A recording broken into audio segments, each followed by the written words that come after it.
Part 1.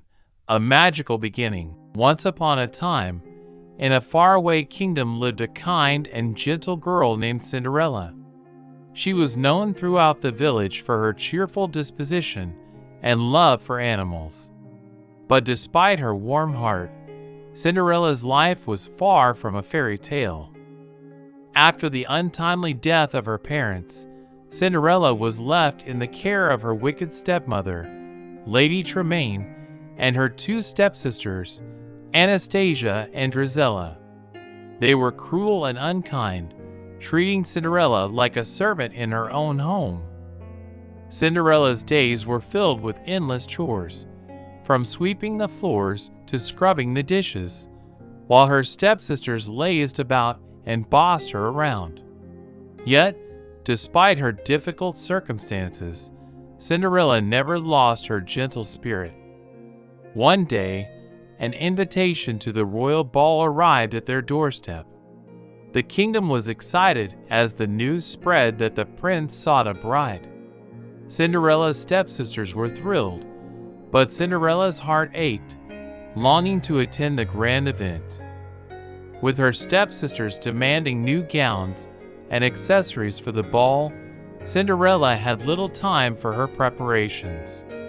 As the fateful night approached, she retreated to her room, tears in her eyes, feeling utterly heartbroken. It was then that something magical happened.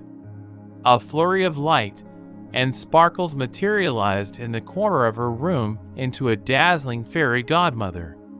With a wave of her wand and a sprinkle of fairy dust, Cinderella's rags transformed into a magnificent gown, and her worn-out shoes became delicate glass slippers.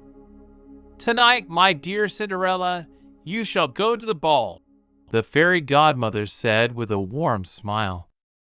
Cinderella was overjoyed, but had one concern.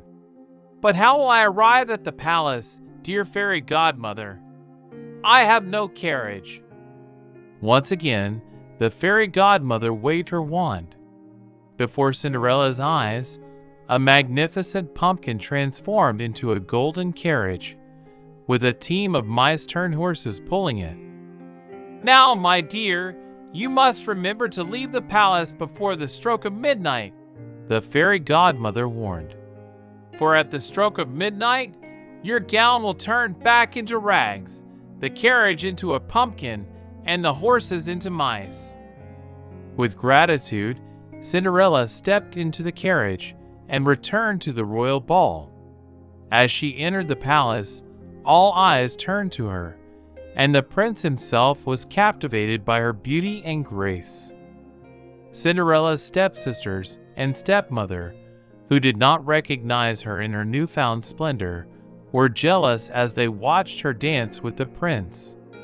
Cinderella's heart swelled with happiness as she twirled and waltzed through the night. But as the clock on the palace wall chimed midnight, Cinderella remembered the fairy godmother's warning. She fled from the prince's arms, leaving behind one of her glass slippers in her haste. As Cinderella raced down the palace steps, the clock struck 12, and her gown, carriage, and horses all transformed into their ordinary forms. Cinderella was again dressed in rags, and her golden carriage had become a lowly pumpkin. The prince, determined to find the mysterious beauty who had captured his heart, picked up the glass slipper and declared that he would search the kingdom for its rightful owner.